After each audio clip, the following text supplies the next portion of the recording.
حي على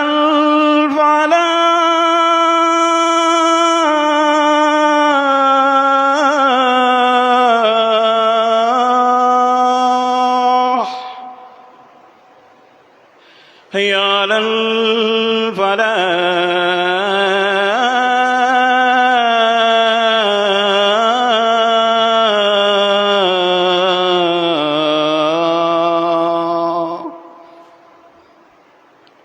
الله أكبر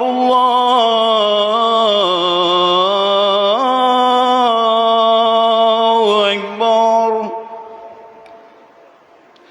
لا إله إلا الله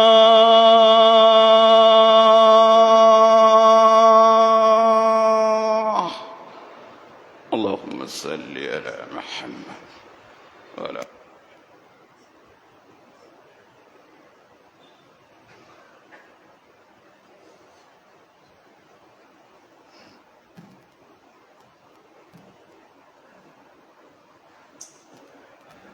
إن الحمد لله نحمده ونستعينه ونستغفره ونؤمن به ونتوكل عليه ونعوذ بالله من شرور أنفسنا وسيئات أعمالنا من يهده الله فلا مضل له ومن يضلل فلا هادي له أشهد أن لا إله إلا الله وحده لا شريك له وأشهد أن محمدا عبده ورسوله اللهم صل على محمد وعلى آل محمد كما صليت على إبراهيم وعلى آل إبراهيم وبارك على محمد وعلى آل محمد كما باركت على إبراهيم وعلى آل إبراهيم إنك حميد مجيد يا أيها الذين آمنوا اتقوا الله حق تقاته ولا تموتن إلا وأنتم مسلمون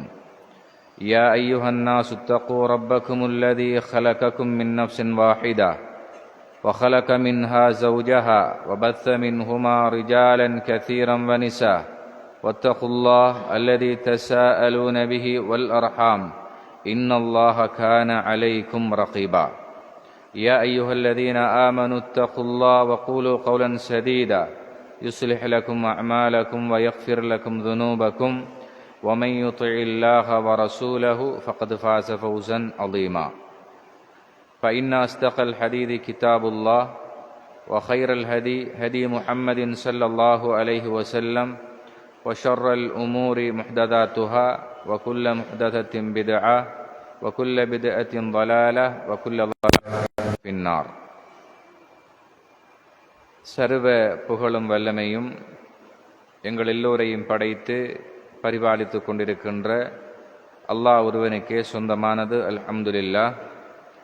ஸலவாத்தும் சலாமும் அல்லாஹ்வினுடைய திருத்தூதரும் எங்கள் வாழ்க்கையின் வழிகாட்டியுமான கண்மணி நாயகம் ஸல்லல்லாஹு அலைஹி வஸல்லம் அவர்கள் மீதும் அன்னாரின் வாழ்க்கை வழிமுறைகளை பின்பற்றி வாழ்ந்த சஹாபாக்கள் நல்லடியார்கள் அனைவர் மீதும் அல்லாஹ்வினுடைய நல்லாசியும் அருளும் நிலவட்டும் என்ற பிரார்த்தனையோடு புனித ரமலானுடைய மாதத்தில் அல்லாஹ்வினுடைய கடமையை நிறைவேற்றியவர்களாக அல்லாஹ்வினுடைய இல்லத்தில் இந்த ஜும்மாவுடைய நாளில் குத்துபா என்ற இந்த கடமையை நிறைவேற்ற வேண்டும் என்ற இஹ்லாஸான எண்ணத்தில் ஒன்று சேர்ந்திருக்கக்கூடிய இந்த சந்தர்ப்பத்தில் அல்லாஹ் ஒருவனை அஞ்சு கொள்ளுமாறும் அவனுடைய கடமைகளை எடுத்து நடக்குமாறும் அவனுடைய தடைகளை தவிர்ந்து வாழுமாறும் எனக்கும் உங்களுக்கும் நான் உபதேசம் செய்து கொள்கின்றேன். கண்ணியத்திற்குரிய நோன்பாளிகளே, இஸ்லாமிய சகோதரர்களே, அல்லாஹு ரப்புல் ஆலமீன் மறுமை நாளையில் இந்த மனித குலத்தை 4 பிரிவினர்களாக அல்லாஹ் பிரிக்கின்றான். இந்த உலகில் வாழுகின்ற அத்துணை மக்களையும் மறுமையில் அல்லாஹ் 4 குழுக்களாக அல்லாஹ் பிரிக்கிறான். அதிலே முதலாவது குழு அஸ்ஹாபு ஷிமால் அல்லது அஸ்ஹாபுல் மஷ்அமா என்று சொல்லப்படுகின்ற இடது பக்கத்தார். இரண்டாவது சில மனிதர்கள் இருக்கிறார்கள், அவர்களுடைய நன்மைகளும் தீமைகளும் சமனாகி அவர்கள் சொர்க்கத்துக்கும் நரகத்துக்கும் இடையிலே அல்லாஹ் ஒரு நீண்ட ஆழமான சுவர் ஒன்றை அல்லாஹ் எழுப்பியிருப்பான். அந்த சுவரின் உச்சியிலே அவர்கள் இருப்பார்கள். இவர்கள் நன்மையும் தீமையும் சமனானவர்கள், சுவனத்திற்கு நுழைய மாட்டார்கள், நரகத்திலும் நுழைய மாட்டார்கள். மூன்றாவது சாரார் அஸ்ஹாபுல் யமீன் அல்லது அஸ்ஹாபுல் மைமனா என்று சொல்லப்படுகின்ற வலது பக்கத்தார். நான்காவது முக்கியமான ஒரு கூட்டம்தான் முகர்ரபூன் என்று சொல்லப்படுகின்ற அல்லாஹ்வுக்கு மிகவும் நெருக்கமானவர்கள் என்று அல்லாஹ் இந்த மனித சமுதாயத்தை நாளை மறுமையில் 4 குழுக்களாக பிரிக்கின்றான். இந்த முதலாவது குழுவை பொறுத்தவரைக்கும் அவருடைய பட்டோலை இடது கரத்திலே முதுகுக்கு பின்னால் கொடுக்கப்படுவார்கள். இவர்கள் பாவம் செய்தவர்கள், அல்லாஹ்வினுடைய சட்டதிட்டங்களை மீறி வாழ்ந்தவர்கள், அல்லாஹ்வுடைய கடமைகளில் உதாசீனம் செய்தவர்கள், அல்லாஹ்வை தூதரையும் புறக்கணித்து வாழ்ந்தவர்கள். இவர்கள் அஸ்ஹாபு ஷிமால், நரகவாசிகளாக அல்லாஹ்விடத்திலே மறுமையில் முன்னிறுத்தப்படுவார்கள். இவர்களை பற்றி அல்லாஹ் அல் குர்ஆனில் பல இடங்களிலே பேசுகிறான். அவர்களுடைய பட்டோலை முதுகுக்கு பின்னால் இடது கரத்திலே கொடுக்கப்படுவார்கள். அந்த நேரத்தில் அவர்கள் லம் ஊத்த கிதாபியா, என்னுடைய இந்த ஏடு எனக்கு வழங்கப்படாமல் இருந்திருக்க வேண்டுமே என்று ஆசைப்படுவார்கள். வலம் அதிரிமா ஹிசாபியா, கேள்வி கணக்கு ஒன்று உண்டு என்பதை நான் அறிந்திருக்கவில்லையே என்று அங்கலாய்த்துக் கொள்வார்கள்.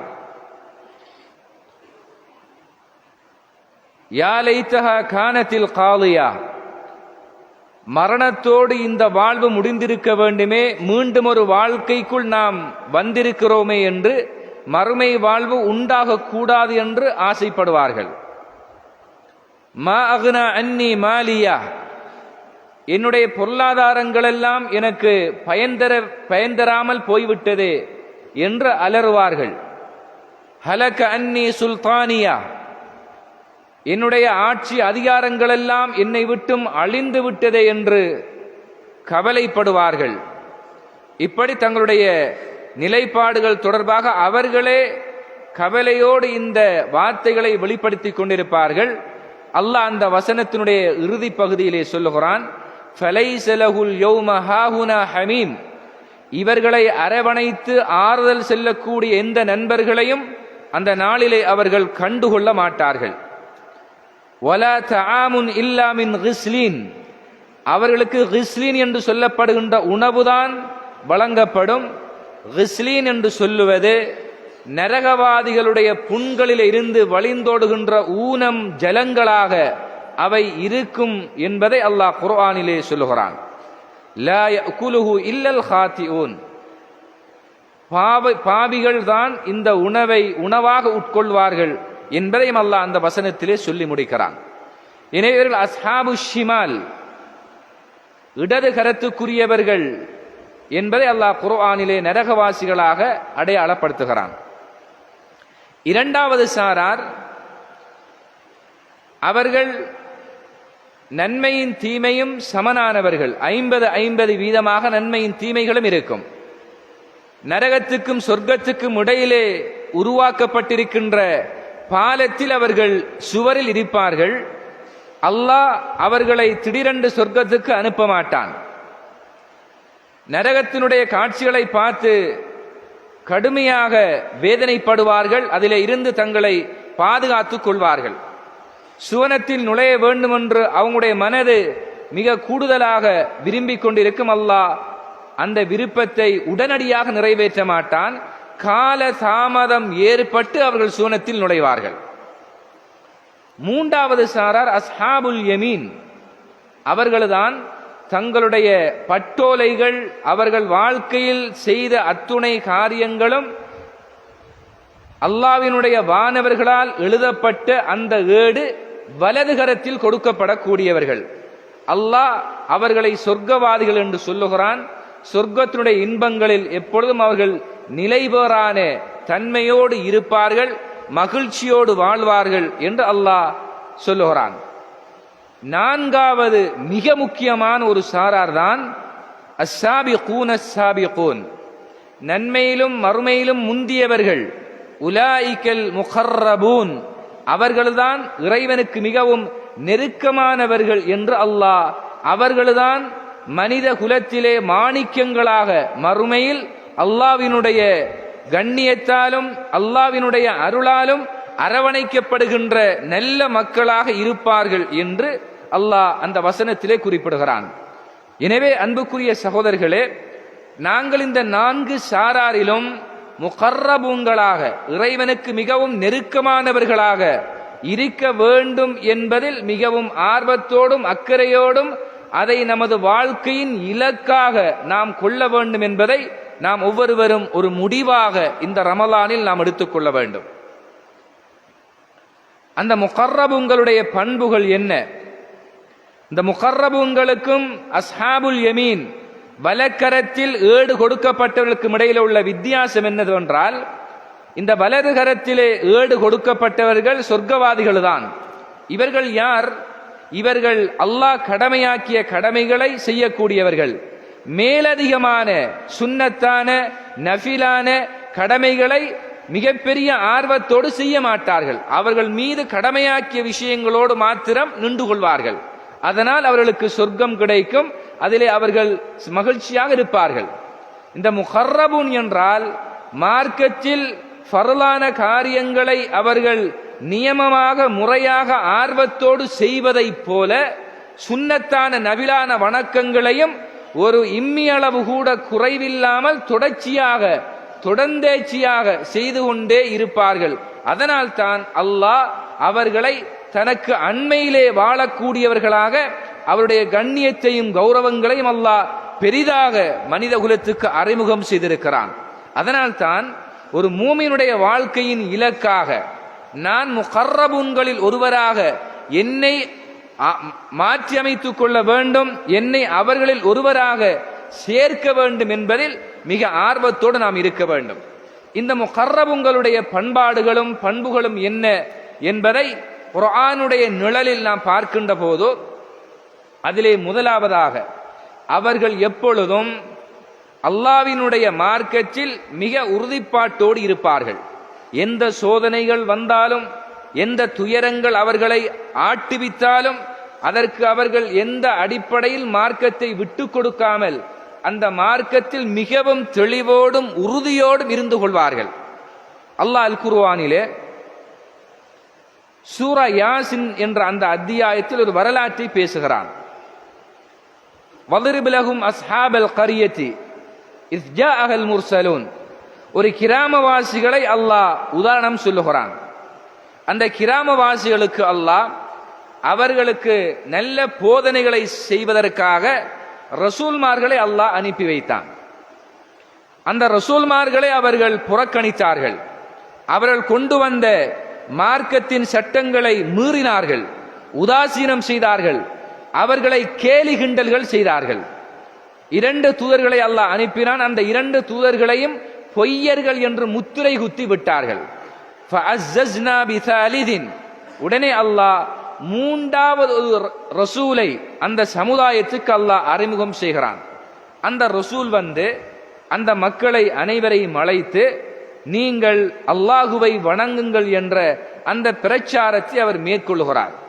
உடனே அந்த மக்கள் சொல்லுகிறார்கள், அந்த மனிதனை அந்த ரசூலை பார்த்து, நீர் எங்களை போன்ற ஒரு மனிதர்தான், உனக்கென்ற இறை தூது எதுவும் உனக்கு கிடைப்பது இல்லை, நீ பொய் சொல்லிக் கொண்டிருக்கிறாய். நீர் இந்த பிரச்சாரத்தை நீ ஒரு முடிவுக்கு கொண்டு வரவில்லை என்றிருந்தால், அல்லது இந்த பிரச்சாரத்தை நீ நிறுத்தவில்லை என்றிருந்தால், லநர்ஜுமன்னகும், உன்னை கல்லால் அடித்து கொலை செய்வோம் என்று அந்த மக்கள் அவருக்கு எதிரான உயிர் அச்சுறுத்தலை வெளிப்படுத்தினார்கள். இப்படியான கட்டத்தில் அந்த சமுதாயத்தில் இது மிகப்பெரிய ஒரு தீயாக பரவிக்கொண்டிருந்த நேரத்தில் தான் وجاء من أقصى المدينة رجل يسعى قال يا قوم اتبعوا المرسلون. அந்த நேரத்திலே அந்த பிரதேசத்தினுடைய கடை கோடியிலே, அந்த பிரதேசத்தின் ஆக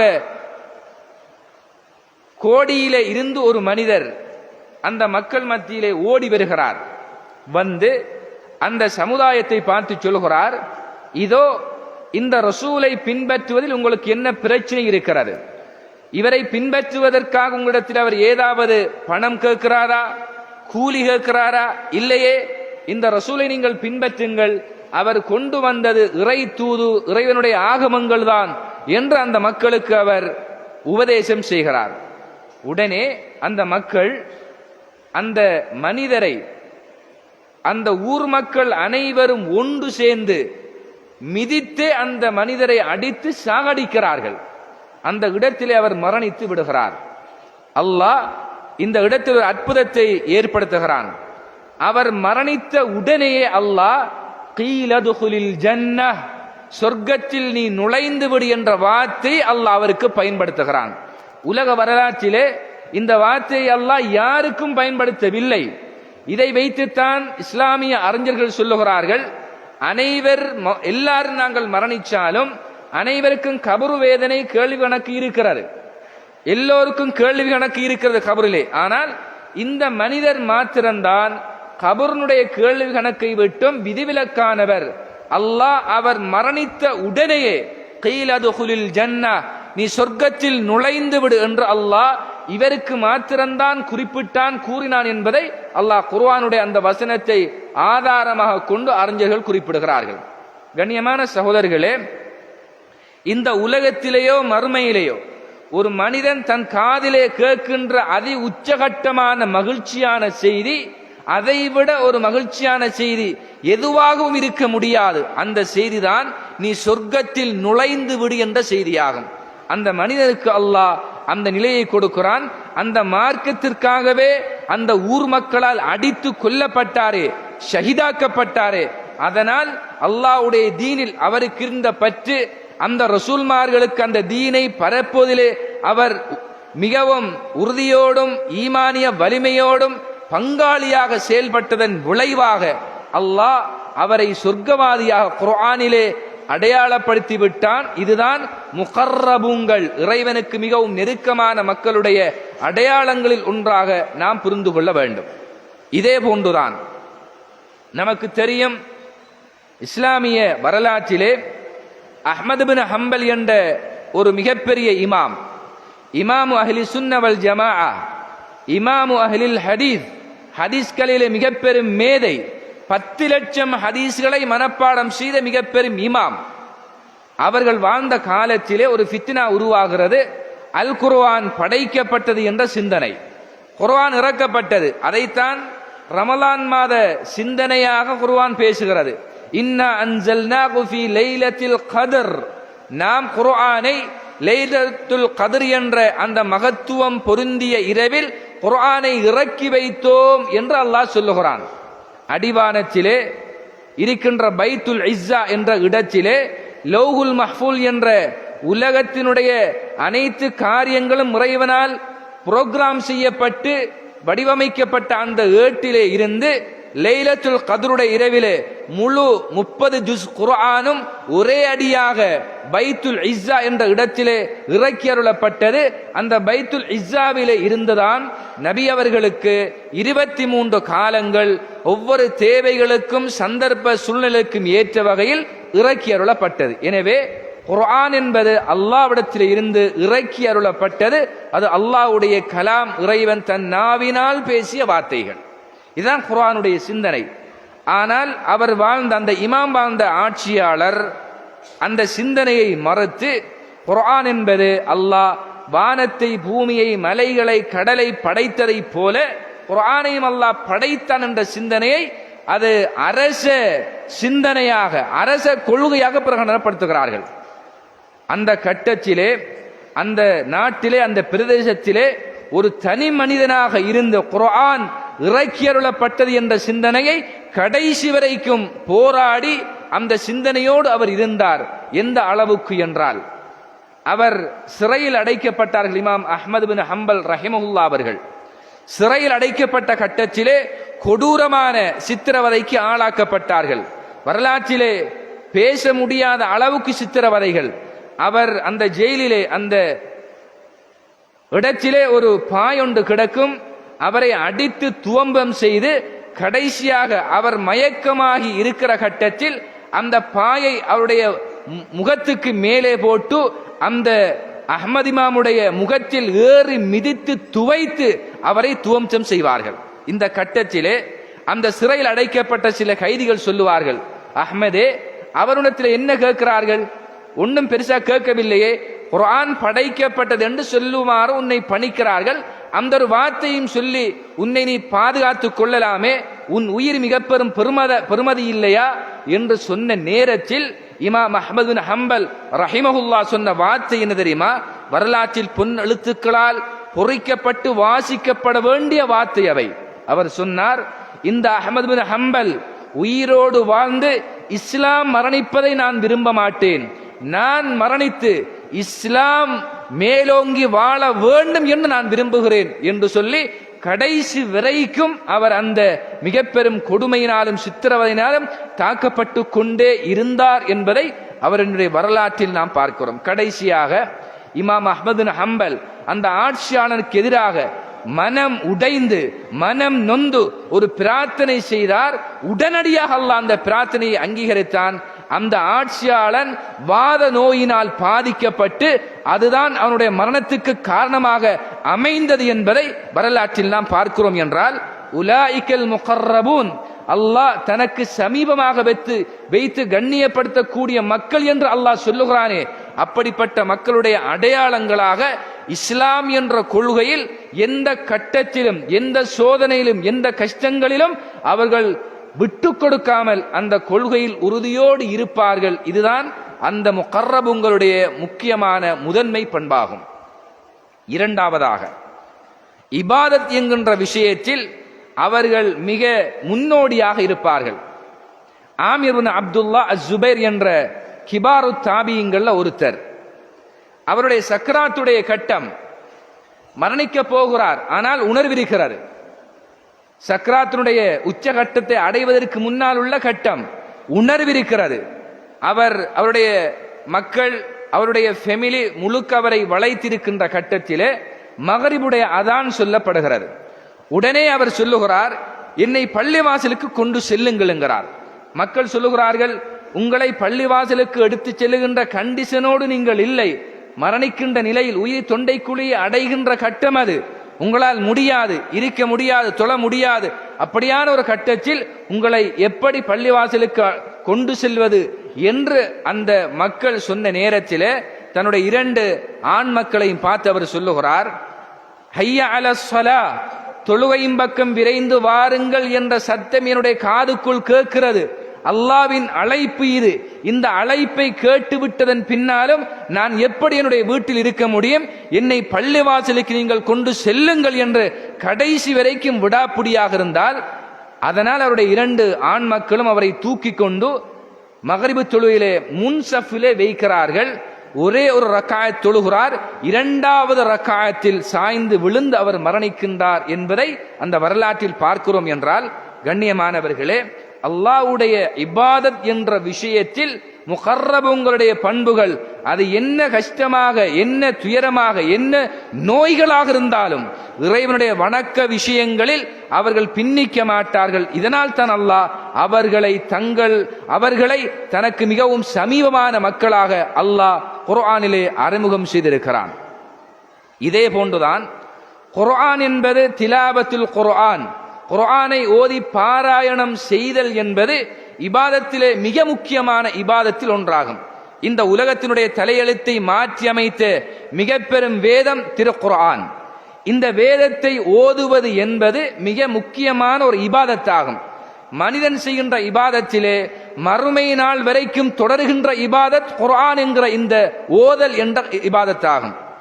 அதனால் தான் மறுமை நாளையிலே ஒரு அடியான் ஓதக்கூடியவனாக இருந்து மௌத்தானால் அல்லாஹ் அவனை விசாரிக்கிற நேரத்திலே நீ ஓதிக்கொண்டிரு குர்ஆனை இந்த உலகத்திலே எந்த இடத்தில் ஓதினாயோ அந்த இடத்திலே இருந்து ஓது என்று அல்லாஹ் அவனுக்கு ஓதுவதற்கான அங்கீகாரம் கொடுக்கின்ற ஒரு முக்கியமான இபாதத் குர்ஆன் என்ற இந்த இபாதத்து தான்.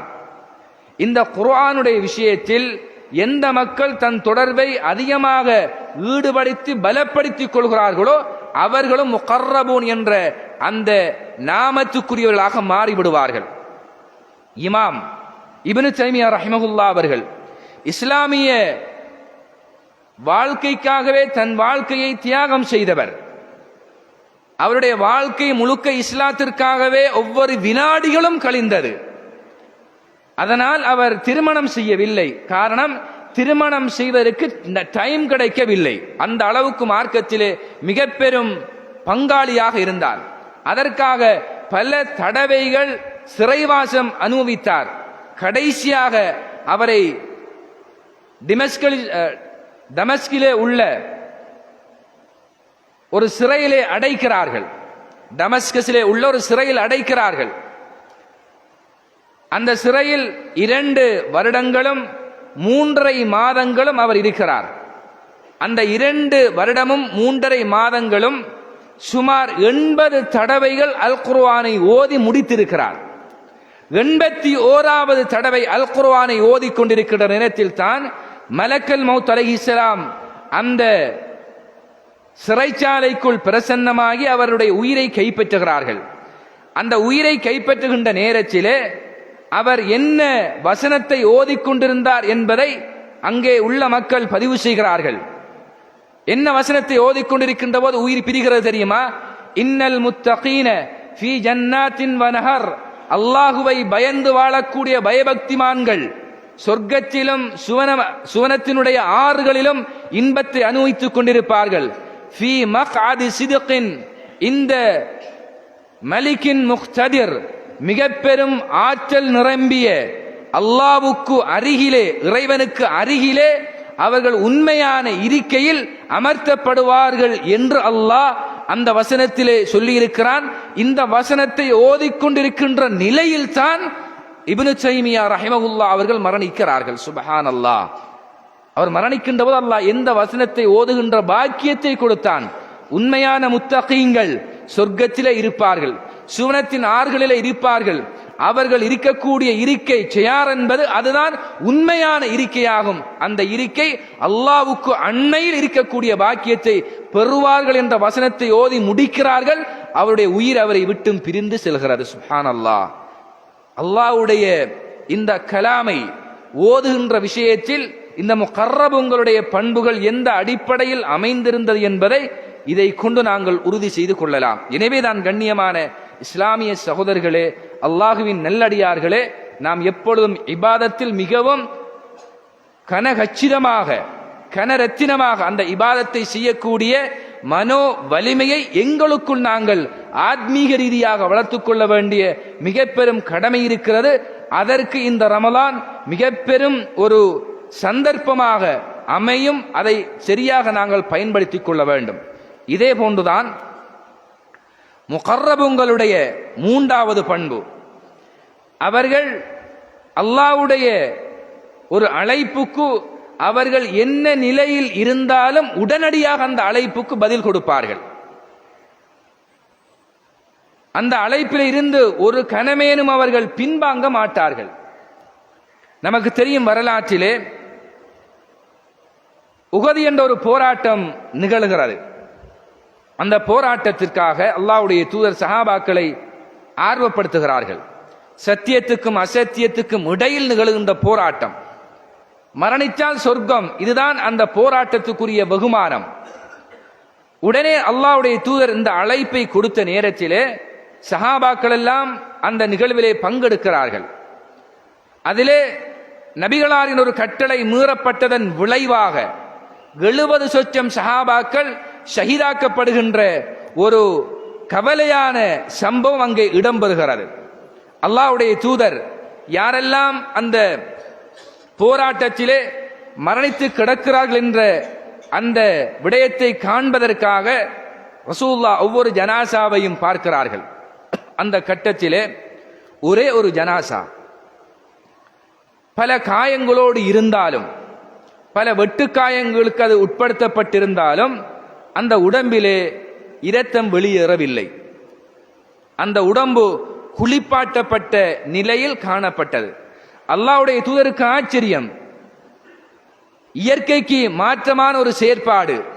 ஒரு களத்திலே கடுமையான காயங்களுக்கு இலக்கானவர், அவருடைய உடம்பிலே பல முனைகளிலே இருந்து இரத்தங்கள் பீரிட்டு கொண்டிருக்க வேண்டும். ஆனால் இவருடைய உடம்பில் இருந்து தண்ணீர் வந்து கொண்டிருக்கிறது. உடனே இவரை பற்றி ரசூலுல்லாஹ் விசாரிக்கிறார்கள். அந்த விசாரித்த நேரத்திலே அவருடைய மனைவி கொடுத்த வாக்குமூலம் என்ன தெரியுமா? இன்றைய இரவு எங்களுக்கு திருமணம் நடந்தது. திருமணம் முடித்த கையோடு நானும் என் கணவர் ஹன்லலா என்ற நபித்தோழர் நாங்கள் இல்லற வாழ்க்கையில் சேர்ந்தோம். அல்லாஹ்வுடைய மார்க்கத்தில் நீங்கள் விரைந்து வாருங்கள் என்று அல்லாஹ்வுடைய தூதரே உங்களுடைய அழைப்பு கிடைத்த நேரத்தில் அவர் ஃபர்லான ஜனாபத் குளிப்பை குளிக்காமலேயே அந்த போராட்டத்தில் கலந்து விட்டார். இதுதான் அவருக்கு நடந்த நிலைமை என்று சொன்ன நேரத்திலே அல்லாஹ்வுடைய தூதர் என்ன சொன்னார்கள் தெரியுமா? அல்லாஹ் தன்னுடைய வானவர்களை வானத்தில் இருந்து அனுப்பி அந்த உஹது களத்திலே அவருடைய ஜனாசா, அவருடைய அந்த ஜனாபத் குளிப்பை அல்லாஹ் குளிக்க வைத்து அவரை சுத்தப்படுத்துகிறான். அந்த காட்சியைத்தான் இப்போது நாங்கள் பார்த்து கொண்டிருக்கிறோம் என்று சஹாபாக்களுக்கு அல்லாஹ்வுடைய தூதர் சொன்னார்கள். என்றால் அல்லாஹ்வுக்காக தன்னுடைய வாழ்க்கையே தன் உயிரையே கொடுக்கின்ற அந்த மக்கள் நிச்சயமாக முகர்ரபூன்களாக இறைவனுக்கு மிகவும் சமீபமாக இருக்கக்கூடிய அந்த அந்தஸ்தை பெறுவார்கள். அப்படிப்பட்டவர்களை அல்லாஹ் உலகத்திலேயே எந்த அடிப்படையில் கண்ணியப்படுத்துகிறான், கௌரவப்படுத்துகிறான் என்பதை இந்த வரலாற்றை கொண்டு நாங்கள் புரிந்து கொள்ளலாம்.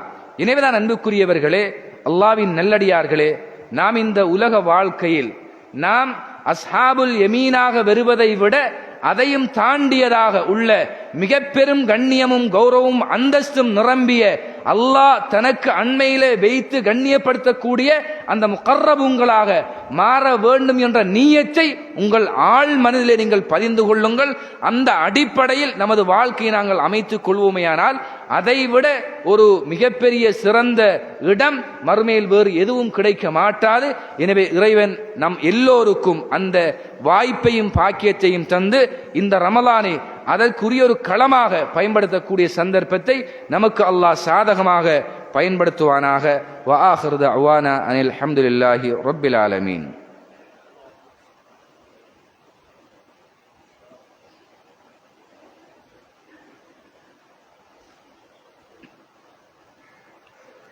அல்ஹம்துலில்லாஹி வஹ்தஹு வஸ்ஸலாத்து வஸ்ஸலாம் அலா மன் லா நபிய பஅதஹு.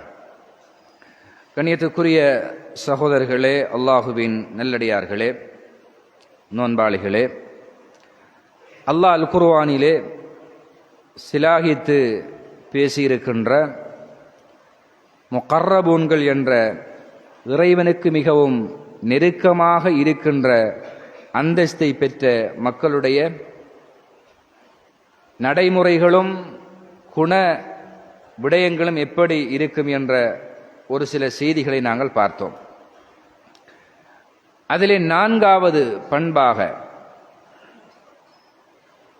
நன்மையான காரியங்கள் ஒன்று அடையாளப்படுத்தப்படுமாக இருந்தால் அந்த நன்மையை அடைந்து கொள்ளும் வரைக்கும் அவர்கள் ஆறுதலாக உட்கார மாட்டார்கள். இதுதான் அந்த முகர்ரபூன்களுடைய 4வது பண்பாகும்.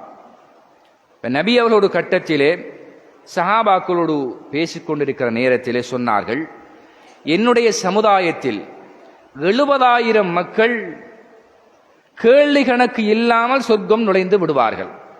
அல்லாஹ்வுடைய கேள்வி கணக்கு என்பது மிக கடுமையான புலன் விசாரணையாக அமையும். அது மனிதனுடைய கற்பனையை தாண்டிய அளவுக்கு மனித வாழ்க்கையினுடைய ஒவ்வொரு மைக்ரோ செகண்டும் அவன் வாழ்க்கையில் நடந்த ஒவ்வொன்றையும் அல்லாஹ் விசாரிப்பான். இப்படிப்பட்ட ஒரு விசாரணை கிடைக்காமல் நேரடியாக சொர்க்கம் செல்லுகின்ற பாக்கியத்தை அல்லாஹ் நபிகளாரின் உம்மத்தில் 70,000 மக்களுக்கு அல்லாஹ் கொடுக்கிறான். இந்த வார்த்தையை சொன்ன உடனே சஹாபாக்களிலே அந்த குழுவிலே இருந்த ஒரு நபித்தோழர் திடீரென்று எழும்புகிறார். உக்காஷா என்று சொல்லப்படுகின்ற நபித்தோழர். அவர் எழும்பி, அல்லாஹ்வுடைய தூதரே, அந்த 70,000 மக்களில் நானும் ஒருவனாக இருக்க முடியுமா, அதற்காக பிரார்த்தியுங்கள் என்கிறார். உடனே ரசூலுல்லாஹ் சொன்னார்கள், அந்த மின்ஹும், பாக்கியசாலி அவர், நீ அவர்களை சார்ந்தவர் தான் என்று ரசூலுல்லாஹ் சொல்லிவிட்டார்கள். ரசூலுல்லாஹ் ஒன்றை நாவால் சொன்னால் அது 100% கன்ஃபார்மான ஒரு விஷயம்தான். உக்காஷா அந்த அந்தஸ்தை பெறுகின்றார். அந்த 70,000 பேரிலே அந்த ஒருவரை தவிர மற்றவர்கள் யார் என்று யாருக்கும் தெரியாது. அவர்கள் எங்களிலும் இருக்கலாம், அல்லது உலகம் அழிகின்ற வரைக்கும் உள்ள மக்களிலே அல்லாஹ் தேர்வு செய்த மக்களாக இருக்கலாம், அல்லது சஹாபாக்களில் ஒருவராகவும் என்ன செய்யலாம், அவர் இருக்கலாம், யார் என்று நமக்கு தெரியாது. ஆனால் அல்லாஹ் அவர்களில் ஒருவராக எங்களையும் ஆக்க வேண்டும் என்று அடிக்கடி அல்லாஹ்விடத்திலே பிரார்த்தனை செய்து கொள்ளுங்கள். இந்த சம்பவம் நமக்கு எதை உணர்த்துகின்றது என்றால், ஒரு நன்மையான காரியம் சொல்லப்பட்ட உடனேயே எழுந்து அந்த நன்மையை செய்ய வேண்டும் என்ற அந்த ஆன்மீக சிந்தனை, அந்த பக்குவம் சஹாபாக்களுக்குத்தான் உலகத்திலே அதிகமாக இருந்தது என்பதை வரலாறு நமக்கு சொல்லுகிறது. அல்லாஹ் குர்ஆனிலே அல்லாஹ்வுக்கு கடன் கொடுத்த மக்கள் அல்லாஹ்வை நாளை மறுமையில் சந்திப்பார்கள். அல்லாஹ் ஒரு குர்ஆன் வசனத்திலே கடன் கேட்கிறான். மன் தல்லதி யுக்ரிதுல்லாஹ் கர்லன் ஹஸனா ஃபயுதாஇஃபு லஹு அல்ஆஃபன் கஸீரா, யார் அல்லாஹ்வுக்கு அழகிய கடன் கொடுக்கிறாரோ அவருக்கு அல்லாஹ் மறுமையில் மிகப்பெரிய சன்மானங்களையும் பல தரப்பட்ட நன்மைகளையும் கொடுக்கிறான் என்று அல்லாஹ் குர்ஆனிலே சொல்லுகிறான். அல்லாஹ் எப்படி யார்கிட்ட கடன்படுவான்? அல்லாஹ்க்கு அப்படி என்ன தேவை? சஹாபாக்கள் இந்த வசனத்தை மிக தெளிவாக புரிந்து கொண்டார்கள். அல்லாஹ் கேட்கிற கடன் என்ன? உடனே இந்த வசனம் இறங்கிய உடனேயே அபூ தஹ்தா என்ற ஒரு நபி தோழர், அவர் ஓடி போய் அல்லாஹ்வுடைய தூதரிடத்திலே சொல்லுகிறார், அல்லாஹ்வுடைய தூதரே, எனக்கு ஒரு பெரிய தோட்டம் இருக்கிறது. 600க்கும் மேற்பட்ட ஈச்ச மரங்கள் நிரம்பிய பல ஏக்கர் கணக்கில் உள்ள ஒரு தோட்டம். இந்த தோட்டத்தை நான் அல்லாஹ்வுக்காக கடன் கொடுக்க போகிறேன் என்று சொன்னார். அல்லாஹ்வுடைய தூதர் அவற்றை ஏற்றுக்கொள்கிறார்கள். அவரை பார்த்த ரசூலுல்லாஹ் சொன்னார்கள், நான் இப்போது சொர்க்கம் எனக்கு காண்பிக்கப்பட்ட அந்த சொர்க்கத்திலே அல்லாஹ் சுவனத்திலே அந்த பேரீச்ச மரத்தினுடைய பல குலைகளை தொங்க விட்டு கொண்டிருக்கிறான். இது அபூ தஹ்தாவுக்கு சொந்தமானது என்று அல்லாஹ்வுடைய தூதர் அவர் செய்த அந்த கடனுக்காக, இறைவனுக்கு கொடுத்த கடனுக்காக அவருக்கு பிரதி உபகாரமாக சொர்க்கம் கிடைக்கும் என்று சொன்னார்கள். முஸ்னத் அஹ்மத் என்ற நபி வழி தொகுப்பிலே ஒரு ரிவாயத் இடம்பெற்றிருக்கிறது. அந்த தோட்டத்தில் தான் அவருடைய வீடு இருந்தது. அதை இறைவனுக்காக அவர் கடன் கொடுத்ததன் விளைவாக ரசூலுல்லாஹ்ட்ட இந்த கடனை கொடுத்து போட்டு அவர் வந்து தண்ட மனைவியும் பிள்ளையும் கூப்பிடுகிறார். மனைவியை பார்த்து அவர் அந்த தோட்டத்துக்குள் நுழையவில்லை, அவருக்கு அது இப்ப சொந்தம் இல்லை. அதனால் அந்த கேட் வெளியே நின்று தன் மனைவியை அழைக்கிறார். உம்மு தஹ்தா என்ற அந்த மனைவி அழைத்து சொல்லுகிறார், இதோ இந்த தோட்டத்தை 600 பேரீச்சம் மரங்கள் நிரம்பிய ஏக்கர் கணக்கான இந்த தோட்டத்தை இறைவனுக்கு நான் கொடுத்து விட்டேன். இறைவனுடைய விஷயத்தில் நான் ஒரு பிசினஸ் பண்ணி விட்டேன். அல்லாஹ்வுக்கு நான் கடன் கொடுத்து விட்டேன். அதனால் அந்த இடத்தை விட்டு நீங்கள் வெளியேறுங்கள் என்று சொன்னார். சுப்ஹானல்லாஹ். இந்த வார்த்தையை கேட்டவுடனே உம்மு தஹ்தா என்ற ஈமானிய வளத்தினால் உருவாக்கப்பட்ட அந்த மனித மாணிக்கங்களான அந்த மனைவிமார்கள் என்ன சொன்னார்கள் தெரியுமா? ரபிஹத் திஜாரா, நல்ல லாபத்தை ஈட்டித்தரக்கூடிய ஒரு பிசினஸை நீங்கள் செய்துவிட்டு வந்திருக்கிறீர்கள் என்று சொல்லிவிட்டு தன் மனைவியும் பிள்ளைகளும் வெளியேறுகின்ற கட்டத்தில் சுப்ஹானல்லாஹ், அவருடைய சின்ன பிள்ளைகள் அந்த தோட்டத்திலே பேரிச்ச மரத்திலிருந்து விழுந்த பழங்களை உண்டு கொண்டிருக்கிறார்கள். உடனே அபூ தஹ்தா தண்ட விரல அந்த பிள்ளையோட வாய்க்குள் நுழைத்து, பிள்ளைகள், இந்த இடத்தை முழுவதுமாக அல்லாஹ்வுக்கு நான் கடன் கொடுத்து விட்டேன். எனவே இதிலே எந்த ஒரு பேரிச்சம் பழமும் நமக்கு சொந்தமில்லை. அதனால் நீங்கள் துப்பி விடுங்கள் என்று அந்த பேரிச்சம் பழங்களை துப்ப வைத்து விட்டுத்தான் தன்னுடைய பிள்ளைகளை கூட்டிக் கொண்டு ஒரு அனாதை போன்று வாழக்கூடிய ஒரு வாழ்க்கையை தேர்வு செய்தார் என்றால் இவர்கள்தான் முகர்ரபூன் என்ற இறைவனுக்கு நெருக்கமான மக்கள் என்பதை குர்ஆன் நமக்கு மிக தெளிவாக சொல்லிக் கொண்டிருக்கிறது. சுப்ஹானல்லாஹ். இவ்வளவு அழகான வாழ்க்கை அவனுடைய கண்களுக்கு முன்னால் அல்லாஹ் காண்பித்ததெல்லாம் சொர்க்கத்தின் இன்பங்களை மாத்திரம்தான். நான் ஆரம்பத்தில் நரகவாதிகள் தொடர்பாக ஓதி காண்பித்த அந்த வசனத்திலே அல்லாஹ் 2 விஷயத்தை அங்கே குறிப்பிடுகிறான். ஒரு மனிதன் மறுமை நாளையில் அல்லாஹ்விடத்தில் எனக்கு பயனளிக்கவில்லை என்று சொல்லுகின்ற 2 விஷயங்கள். ஒன்று, மா அக்னா அன்னி மாலியா, என்னுடைய பொருளாதாரம் எனக்கு பயன் தரவில்லையே என்றா, உலகத்தில் மனிதன் தன் பொருளாதாரத்தை வைத்துத்தான் ஒரு உயர்ந்தவனாக வாழுகிறான். அதே போன்று மக்களுக்கு கொடுக்காமல் தன்னோடு வைத்துக் கொள்கிறான், அல்லாஹ் அருள் செய்த மக்களை தவிர. அதனால் மறுமையிலே அவனுக்கு அந்த பொருளாதாரம் பயனில்லாமல் போய்விட்டது. ஒரு மனிதன் வாழுகின்ற வாழ்க்கையிலே அவன் எதை கொடுத்தானோ அது மாத்திரம்தான் அவனுக்கு சொந்தமானது. இஸ்லாம் அவற்றை மிக தெளிவாக சொல்லுகிறது. ஒருவர் அணிந்திருக்கிற உடுப்பு கூட அவர் மௌத்தானால் கலட்டி இன்னொருவன் பயன்படுத்தி விடுவான். ஆனால் அவர் தர்மமாக கொடுத்த நன்மைகள் மாத்திரம்தான் மறுமையில் அவருடைய மீசானை கதிக்கி இருக்கிறது. சொர்க்கவாதியாகவோ அல்லது அவரை முகர்ரபீன்களில் ஒருத்தராகவோ அல்லாஹ் அங்கீகரிக்கின்ற கட்டம் இந்த தர்மம் செய்த இந்த நன்மையின் ஊடாகத்தான் கிடைக்கப் போகிறது என்பதை இஸ்லாமிய மார்க்கம் மிக ஆழமாக பேசியிருக்கிறது. அதனால் தான் மரணிக்கின்ற கட்டத்தில் மனுஷன் எவ்வளவு பட்டம் பதவி செல்வாக்கு அந்தஸ்தெல்லாம் இருப்பான், அதையெல்லாம் மனுஷன் பேச மாட்டான். மரணிக்கின்ற கட்டத்தில் கூட அல்லாஹ்விடத்திலேயா அல்லாஹ் என்னுடைய உயிரை சில வினாடிகள் தாமதித்தால் என்னிடத்தில் உள்ள பொருளாதாரங்களை எல்லாம் உன் பாதையிலே செலவு செய்வேன் என்று அவர் சொல்லி, அப்படி செலவு செய்தால் நான் நல்லவனாக மாறிவிடுவேன், அதற்கான அவகாசங்களை தா என்று அல்லாஹ் கேட்பான். ஆனால் அல்லாஹ் அந்த கேள்விக்கு அவனுக்கு பதில் கொடுக்க மாட்டான். எவ்வளவு காலம், 60 வருஷம் 70 வருஷம் 80 வருஷம் வரைக்கும் பொருளாதாரத்தை சேமிக்கின்ற விஷயத்தில் மாத்திரம் கவனமாக இருந்தால், அவர் கொடுக்கின்ற விஷயத்தில் மாத்திரம் கோழையாக மாறிவிட்டால், அதனால் அல்லாஹ் அவனுடைய அந்த கேள்விக்கு பதில் கொடுக்க மாட்டான். இறைவனுக்காக இவர்களெல்லாம் ஈந்து கொடுக்கிறார்களோ, மனம் உவந்து கொடுக்கிறார்களோ, அதுதான் மறுமையில் அவரை நரகத்திலிருந்து பாதுகாத்து சுவனம் அனுப்பக்கூடிய மிக பெரும் அந்தஸ்து கிடைக்கும். இந்த அம்சத்தை, இந்த ரகசியத்தை சஹாபாக்கள் அறிந்து கொண்டதன் விளைவாகத்தான் தனது வாழ்க்கையில் சொர்க்கத்தை பெறுவதற்காக, சொர்க்கத்தை விலை கொடுத்து வாங்குவதற்காக, அது எதுவாக இருந்தாலும், அது பொருளாதாரங்களாக இருந்தாலும் சரி, உயிராக இருந்தாலும் சரி, அவற்றை கொடுத்து அந்த சொர்க்கத்தை வாங்கி கொண்டார்கள். அதே போன்று இரண்டாவதாக ஹலக அன்னி சுல்தானியா, ஆட்சியும் அதிகாரம் இதை கொண்டு ஆட்டம் போடுகின்ற மனிதன், உலகத்திலே தான் தான் மிக பெரும் அந்தஸ்தும் மிக பெரும் ஆளுமை மிக்கம் என்று பேசக்கூடியவனை பார்த்து நாளை மறுமையிலே அல்லாஹ் இந்த வானத்தை சுருட்டி ஒரு ரொட்டி துண்டாக தன் கரங்களிலே அல்லாஹ் வைத்துக் கொள்வான். இந்த பூமியை சுருட்டி அல்லாஹ் அடுத்த கரத்தில் வைத்துக் கொண்டு, ஐனல் ஜப்பாரூன், யார் இந்த உலகத்தை ஆட்சி செய்து அகங்காரம் கொண்டு ஆண்ட அந்த ஆட்சியாளர்கள் எங்கே என்று அல்லாஹ் இந்த வானத்தையும் பூமியையும் தன் கரங்களிலே வைத்து அல்லாஹ் கேட்பான் என்பதை ஒரு ஹதீஸிலே நாங்கள் பார்க்கிறோம். என்றால் கண்ணியமானவர்களே, இந்த ரெண்டும் நாளை மறுமையில் நமக்கு எந்த பயனையும் தராது. உலகத்தில் அல்லாஹ்வுக்காக எவர்களெல்லாம் ஈந்து கொடுக்கிறார்களோ, தர்மங்கள் செய்கிறார்களோ, அவர்கள் மாத்திரம்தான் இறைவனுடைய ஆசீர்வாதம் கிடைத்த நல்ல மக்களாக மாறுவார்கள். எனவே இந்த ரமலானை அதற்குரிய ஒரு களமாக நீங்கள் பயன்படுத்திக் கொள்ள வேண்டும். அல்லாஹ் பல மக்களுடைய உள்ளங்களிலே இந்த விடயத்துக்காக அவருடைய உள்ளத்தை அல்லாஹ் திறக்க வேண்டும். அல்லாஹ் இது போன்று கொடுக்கக்கூடிய மக்களுடைய மரணிக்கின்ற கட்டங்களையும் அவக்குரிய நிலையை அல்லாஹ் சீர்படுத்துவான். மரணத்துக்கு பின்னாலும் அல்லாஹ் இந்த நன்மைகளை தொடர்ச்சியாக கிடைக்கக்கூடிய நன்மைகளாக அல்லாஹ் கபூல் செய்வான். எனவே இந்த 2 விஷயங்களும் மிக முக்கியமான ஒன்றாகும். அதே போன்றுதான் இந்த முகர்ரபுங்களுடைய இறுதி பண்பாக, கண்ணியத்துக்குரிய சகோதரர்களே, அவர்களை அல்லாஹ் ஒரு சிறந்த அடிப்படையில் மரணத்திற்கு பின்னால் கூட அவர்களை அல்லாஹ் கண்ணியப்படுத்துவான்.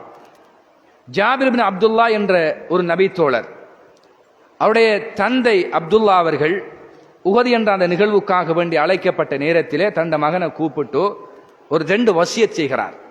ஒவ்வொரு தந்தை மௌத்தாரத்துக்கு முன்னால வசியத் செய்யணும். முதலாவது வசியத் மகனை பார்த்து சொல்றான், மகன், அல்லாஹ்வுடைய தூதருக்கு அடுத்ததாக என் உள்ளத்திலே பெரிய இடம் உனக்குத்தான், என்ற ஈரல் கொழுந்தாக நீதான் இருக்கிறாய். 2 விஷயம் செய்யணும். நாளைக்கு நான் இந்த நிகழ்விலே பங்கெடுக்க போகிறேன். நான் நினைக்கிறேன் நாளை அந்த களத்தில் மரணிக்க கூடியவர்களில் முதலாவது நபராக நான் தான் இருப்பேன் என்று நான் விரும்புகிறேன், நான் நினைக்கிறேன் என்று அவர் சொல்கிறார். பாருங்க, அவர் போறது உயிரை கொடுப்பதற்காக. என்ன சந்தோஷமான வார்த்தையோடு அந்த வார்த்தையை சொல்றார். நான் போனா திரும்பி வர மாட்டேன். எவ்வளவு மகிழ்ச்சியான வயரண்டா, அந்த மரணத்துக்கு பின்னால் சொர்க்கம் கிடைக்கும் என்ற மிகப்பெரிய ஆசை மரணத்தை சின்னதாக அவருடைய உள்ளத்திலே காண்பிக்கிறது. உடனே அவர் சொல்கிறார், மகனே, என்னை கொஞ்சம் கடன் இருக்கிறது, நான் மௌத்தானுடன் அந்த கடனை நீ நிறைவேற்றி விட. ஏனென்றா அல்லாஹ்வுடைய பாதையில் கொல்லப்பட்டு மௌத்தானாலும் கடன் இருந்தால் அது எலிப்பொறியாக நாளை மறுமையில வந்து நிற்கும், அதில் இருந்து ஒரு வெளியேற முடியாது. அதனால் கடன் இருக்கிறது, அந்த கடனை நீ நிறைவேற்றி விடும். இரண்டாவதாக, அவருக்கு நிறைய பொம்பளை பிள்ளைகள், 9 பெண் பிள்ளைகள் இருந்தார்கள். அந்த தங்கச்சிமாரோட மிகவும் நல்லாக நீ நடந்து கொள்ள வேண்டும் என்ற 2 வசியத்தையும் செய்துவிட்டு அவர் அந்த போராட்டத்திலே பங்கெடுக்கிறார். சுப்ஹானல்லாஹ், அவர் நினைத்த அந்த உயிர் தியாகம் அவருக்கு கிடைக்கிறது. அவர் மௌத்தாகி விடுகிறார். யோசிச்சு பாருங்க, எனக்கு மௌத்து வர வேண்டும் என்ற எண்ணத்தோடு அந்த களத்தில் இறங்குகிறார். அல்லாஹ் அந்த எண்ணத்தை அவருக்கு நிச்சயப்படுத்தி கொடுக்கிறான். உடனே அவருடைய ஜனாசா அடையாளப்படுத்தப்பட்டது. ரொம்ப கோரமாக அவருடைய முகம் சிதைக்கப்பட்டிருந்தது. அவற்றை ஒரு யாரும் பார்க்க முடியாத அளவுக்கு அந்த சித்திரவதைக்கு இலக்காக்கப்பட்டிருந்தார். உடனே ஜாபிர் ரலியல்லாஹு அன்ஹு தன்னுடைய தந்தை அப்துல்லாவை பார்க்க வேண்டும் என்று கடுமையாக முயற்சிக்கிறார். சஹாபாக்கள் அவரை உடல்ல, அதை நீ பார்க்காதவனால அதை ஜீரணிக்க முடியாது, அந்த அளவுக்கு அந்த முகம் மிக கடுமையாக சித்திரவதைப்படுத்தப்பட்டிருந்தது. ரசூலுல்லாஹ் அவரை தடுக்கல.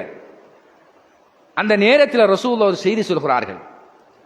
அவருடைய ஜனாசா அடக்கம் செய்வதற்காக தூக்கிய நேரத்திலே ரசூலுல்லாஹ் சொன்னார்கள், இப்போது அல்லாஹ்வுடைய வானவர்கள் வானத்தில் இருந்து இறங்கி அவருக்கு அவருடைய உடம்பிலே வெயில் படாமல் அவருக்கு தங்கள் இறக்கைகளை விரித்து நிழல் கொடுத்து கொண்டிருக்கிறார்கள் என்று அல்லாஹ்வுடைய தூதர் அந்த ஜனாசா குறித்து சொன்னார்கள். இருந்தாலும் ஜாபிரனுடைய உள்ளத்திலே கடுமையான ஒரு மிகப்பெரிய தாங்க முடியாத ஒரு கவலையாக இருந்துச்சு. ரசூலுல்லாஹ் அந்த ஜனாசா அந்த கொல்லப்பட்ட சஹாபாக்கள் அனைவரையும் ஒவ்வொரு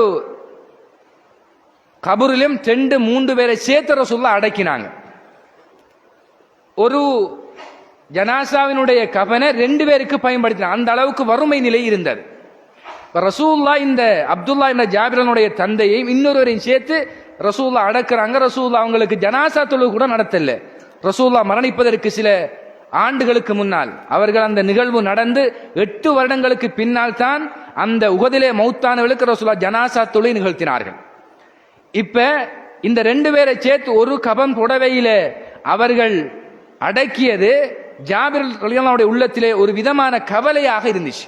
என்ற வாப்பாவை ஒரு தனிய கபன் புடவையால கபனிட்டு தனிய ஒரு கபருக்குள்ள வச்சு அடக்கணும், 2 பேர் சேர்ந்து அடக்கப்பட்டிருக்காங்க என்பது அவருக்கு ஒரு மிகப்பெரிய கவலையாக இருந்தது.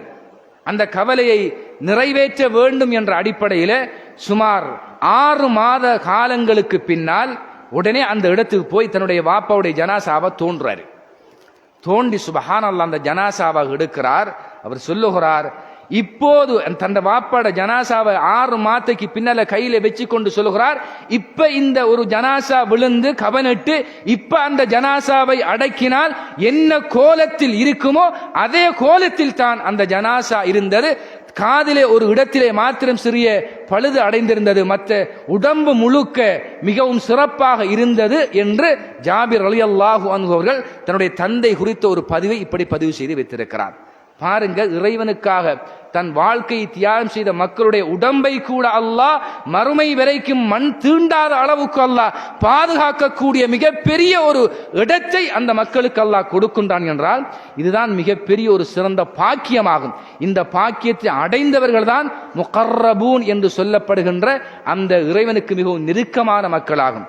எனவே கண்ணியமான இஸ்லாமிய உறவுகளே, அல்லாஹ்வின் நல்லடியார்களே, இது போன்ற மிகப்பெரிய பாக்கியத்தை எங்களால் அடைய முடியுமா என்ற ஒரு கேள்வி நமக்கு முன்னால் வந்தால் நிச்சயமாக அடைய முடியும். அல்லாஹ் அனைவருக்கும் பொதுவான ஒரு அம்சமாக குர்ஆனில் அந்த விஷயத்தை அல்லாஹ் இறக்கி இருக்கிறான். நாங்கள் மனிதர்களாக வாழ வேண்டும், இறைவனுக்கு எப்பொழுதும் கட்டுப்பட்டிருக்க வேண்டும், பாவங்களை விட்டு எங்களை பாதுகாத்துக் கொள்ள வேண்டும், அநியாயங்களை விட்டு நாங்கள் எங்களை பாதுகாத்துக் கொள்ள வேண்டும், பள்ளிவாசலோடு நமக்கான உறவையும் தொடர்பையும் பலப்படுத்திக் கொள்ள வேண்டும். இப்படி உண்மைக்குண்மையான முத்தகீன்களாக வாழ்ந்தால் நிச்சயம் முகர்ரபூன்களில் ஒருவராக எங்களுடைய நாமத்தை நாங்கள் பதிவு செய்து கொள்ளலாம்.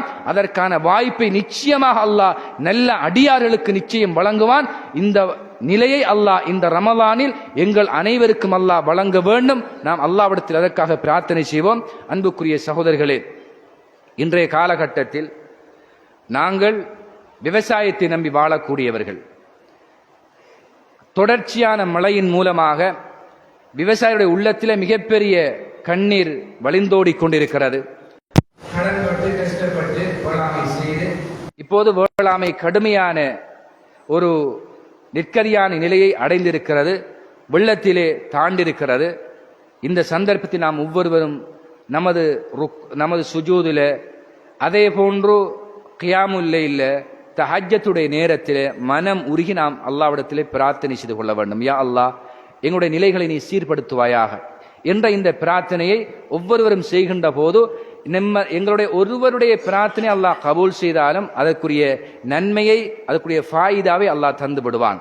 அந்த வகையிலே யா அல்லாஹ், எங்களுடைய குற்றம் குறைகளை நீ மன்னித்து உனக்காக வாழுகின்ற உன்னுடைய சிறந்த அடியார்களாக யா அல்லாஹ் எங்களை நீ கபூல் செய்து, எங்களுடைய பொருளாதாரத்தை, வேளாமையையும் கடலை நம்பி வாழுகிறோம் யா அல்லாஹ். நாங்கள் செய்த பாவத்தின் மூலமாக, நாங்கள் செய்த அநியாயத்தின் மூலமாக யா அல்லாஹ் எங்களை நீ தண்டித்து விடாதே. உன்னுடைய அருளையும் உன்னுடைய பரக்கத்தையும் யா அல்லாஹ் எங்கள் மீது நீ பொழிவாயாக. யா அல்லாஹ், இந்த மழையை, இப்போது உள்ள இந்த சூழ்நிலையில் இந்த மழையை மலைகளிலும் அதே போன்று காடுகளிலும் யா அல்லாஹ் இந்த மேகத்தை நீ ஓட்டச் செய்து அங்கே இந்த மழையை பொழியச் செய்வாயாக. நாங்கள் எங்களுடைய விவசாயத்தை முறையாக அறுவடை செய்து அதை கொண்டு எங்களுடைய பொருளாதார விருத்தியை செய்யக்கூடிய மக்களாக மாறக்கூடிய சூழ்நிலையை யா அல்லாஹ் எங்களுக்கு நீ ஏற்படுத்தி விடுவாயாக. எங்களை யா அல்லாஹ் உன்னுடைய சிறந்த அடியார்களாக யா அல்லாஹ் நீ கபூல் செய்வாயாக. எங்களால் ஊர் ரீதியாக நாங்கள் யாருக்கும் அநியாயம் செய்திருந்தாலோ, அது யாராக இருந்தாலும், அந்நிய மதத்தவராக இருந்தாலும் அல்லது முஸ்லிம் சமூகமாக இருந்தாலும், யாருக்கும் யா அல்லாஹ் நாங்கள் அநியாயம் செய்திருந்தால் அந்த அநியாயத்தை கொண்டு யா அல்லாஹ் எங்களை நீ பிடித்து விடாதே. உன்னுடைய பிடி என்பது மிகவும் கடுமையானது. அந்த பிடியால் எங்களால் எதுவும் செய்ய முடியாத பலமிழந்த மக்களாக யா அல்லாஹ் நாங்கள் இருக்கிறோம். எனவே யா அல்லாஹ் எங்களுடைய கண்ணீருக்கு நல்ல ஒரு முடிவை நீ தருவாயாக. இந்த மழையை யா அல்லாஹ் நீ குறைத்து தேவையற்ற இடங்களிலே யா அல்லாஹ் இந்த மழையை நீ நகர்த்தி விடுவாயாக. கடல் தொழிலை நம்பி வாழக்கூடியவர்கள் யா அல்லாஹ் பல மாதங்களாக கடற்தொழிலே மீன்படாமல் பொருளாதார ரீதியாக மிகவும் நிற்கதியான நிலைக்குள் நாங்கள் தள்ளப்பட்டிருக்கிறோம் யா அல்லாஹ். எனவே உன்னுடைய பரக்கத்தை கடலிலே நீ வரவழைத்து அதன் மூலமாக எங்களுடைய கண்ணீர்களை யா அல்லாஹ் நீ துடைத்து விடுவாயாக. உன்னால் ஆசீர்வதிக்கப்பட்ட நல்ல அடியார்களாக யா அல்லாஹ் எங்களை நீ கபூல் செய்வாயாக.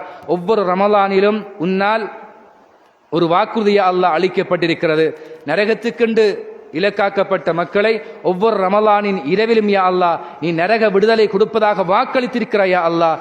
எங்களிலே மூதாதையர்கள், தாய் தந்தையர்கள் யாரெல்லாம் மரணித்திருக்கிறார்களோ அவர்கள் அனைவருக்கும் யா அல்லாஹ் உன்னுடைய ஆசீர்வாதத்தையும் அருளையும் வழங்கி அவர்கள் அனைவரும் உன்னுடைய இந்த ரமலானுடைய மாதத்தில் உன்னுடைய அருள் நிறைந்த மக்களாக மாறக்கூடிய சந்தர்ப்பத்தை அந்த மரணித்த மக்களுக்கு யா அல்லாஹ் நீ தௌபீக் செய்வாயாக. யா அல்லாஹ், யாரெல்லாம் உயிரோடும் மரணித்த நிலையும் இருக்கிறார்களோ அவர்கள் அனைவருக்கும் உன்னுடைய அருளையும் அன்பை நீ வழங்கி நாங்கள் கேட்ட பிரார்த்தனைகளுக்கு யா அல்லாஹ் உன்னுடைய முடிவையும் உன்னுடைய அந்த இஸ்திஜாபத்தையும் மிக விரைவாக யா அல்லாஹ் எங்களுக்கு நீ தருவாயாக. எங்களுடைய இந்த ரமலானை ஒரு பயனுள்ள ரமலானாக மாற்றி நாங்கள் மரணிக்கின்ற கட்டத்தில் லா இலாஹ இல்லல்லாஹ் முஹம்மதுன் ரசூலுல்லாஹ் என்ற கலிமாவோடு மரணிக்கின்ற பாக்கியத்தை யா அல்லாஹ் எங்களுக்கு தந்து இந்த ரமலானை அடையாமல் மன்னரையில் வாழக்கூடிய மக்களுக்கும் யா அல்லாஹ் உன்னுடைய அருளையும் பாவ மன்னிப்பையும் வழங்கி அனைவரையும் உன்னால் அருள் செய்யப்பட்ட மக்களாக ஏற்றுக்கொள்வாயாக. வ ஆகிரு தஅவானா